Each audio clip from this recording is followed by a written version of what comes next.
ఆంధ్రప్రదేశ్ రాజకీయ క్షేత్రంలో ప్రస్తుత పరిణామాలు గమనిస్తే వైఎస్ఆర్ కాంగ్రెస్ పార్టీ చేపట్టిన కోటి సంతకాల ప్రజా ఉద్యమం ఒక సరికొత్త మలుపుగా కనిపిస్తుంది. ముఖ్యంగా రాజమండ్రి మాజీ ఎంపీ, వైసీపీ రాష్ట్ర అధికార ప్రతినిధి మార్గాని భరత్ ఈ ఉద్యమంలో అత్యంత క్రియాశీల పాత్ర పోషించారు. రాష్ట్ర వ్యాప్తంగా ప్రభుత్వ వైద్య కళాశాల ప్రైవేటీకరణను వ్యతిరేకిస్తూ వైఎస్ జగన్మోహన్ రెడ్డి ఇచ్చిన పిలుపు మేరకు ప్రారంభమైన ఈ ఉద్యమం ఇప్పుడు కూటమి ప్రభుత్వానికి ఒక సవాల్గా మారింది. మార్గాని భరత్ తన విలక్షణమైన శైలిలో ప్రజల్లోకి వెళ్తూ చంద్రబాబు నాయుడు నేతృత్వంలోని ప్రభుత్వం తీసుకుంటున్న నిర్ణయాల వల్ల సామాన్యులకు వైద్యం ఎలా దూరం కానుందో వివరిస్తూ, జగన్ ప్రభుత్వం హయాంలో 17 కొత్త వైద్య కళాశాలను నిర్మించి పేద విద్యార్థులను ఉచితంగా వైద్య విద్యను అందించాలని కలగన్నారని, కానీ నేడు Chandrababu public private partnership (PPP) పేరుతో ప్రైవేట్ వ్యక్తుల చేతిలో పెట్టడానికి ప్రయత్నిస్తున్నారని మార్గాని భరత్ తీవ్రంగా విమర్శించారు. ఈ సంతకాల సేకరణ కేవలం ఒక కార్యక్రమం మాత్రమే కాదు, ఇది కూటమి ప్రభుత్వంపై ప్రజలు చూపిస్తున్న వ్యతిరేకతకు నిదర్శనమని వైసీపీ శ్రేణులు భావిస్తున్నాయి. మార్గాని భరత్ నాయకత్వంలో రాజమండ్రి మరియు పరిసర ప్రాంతాల్లో ఈ ఉద్యమం ఉధృతంగా కొనసాగుతుంది. గ్రామాన రచ్చబండలు ఏర్పాటు చేసి వైద్య కళాశాలను విక్రయం వల్ల కలిగే అనర్థాలను ప్రజలకు వివరిస్తున్నారు.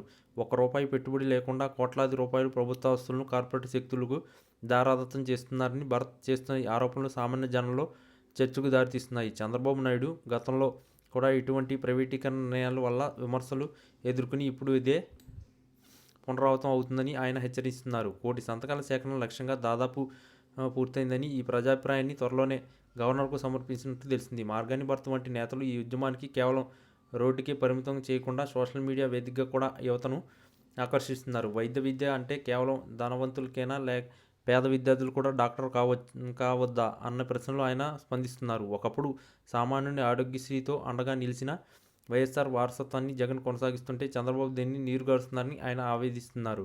ఈ సంతకాల ఉద్యమం భవిష్యత్తులో పెద్ద ఎత్తున ప్రజా పోరాటం మారే అవకాశం ఉందని, ఇది 2029 ఎన్నికలకు ఒక పునాది అని విశ్లేషకులు అభిప్రాయపడుతున్నారు. ముఖ్యంగా ఉత్తరాంధ్ర, కోస్తా ప్రాంతాల్లో మార్గాని భరత్ పర్యటన ఈ ఉద్యమానికి మరింత ఊపునిచ్చాయి. చంద్రబాబు నాయుడు అభివృద్ధి అని చెబుతున్న మాటలు వెనుక భారీ కుంభకోణం దాగి ఉందని భరత్ విమర్శలు రాజకీయ వర్గాల్లో కలకలం రేపుతున్నాయి. ఒకవేళ ప్రభుత్వం తన నిర్ణయాన్ని వెనక్కి తీసుకోకపోతే ఈ కోటి మంది ప్రజలే చంద్రబాబుకు బుద్ధి చెబుతారని భరత్ హెచ్చరిస్తున్నారు. ప్రజాస్వామ్యంలో ప్రజలు సంతకానికి ఎంత శక్తి ఉంటుందో ఈ ఉద్యమం నిరూపిస్తుందని ఆయన ధీమా వ్యక్తం చేస్తున్నారు. మొత్తానికి మార్గాని భరత్ ఆధ్వర్యంలో సాగుతున్న ఈ కోటి సంతకాల ప్రజా ఉద్యమం ఏపీ రాజకీయాల్లో ఒక చరిత్రాత్మక ఘట్టంగా మిగిలిపోయేలా కనిపిస్తుంది. ఈ వీడియో కనుక మీకు నచ్చినట్లయితే please like, share and subscribe channel. మరిన్ని వీడియోస్ కోసం మా ఛానల్ని సబ్స్క్రైబ్ చేయడం మాత్రం మర్చిపోకండి.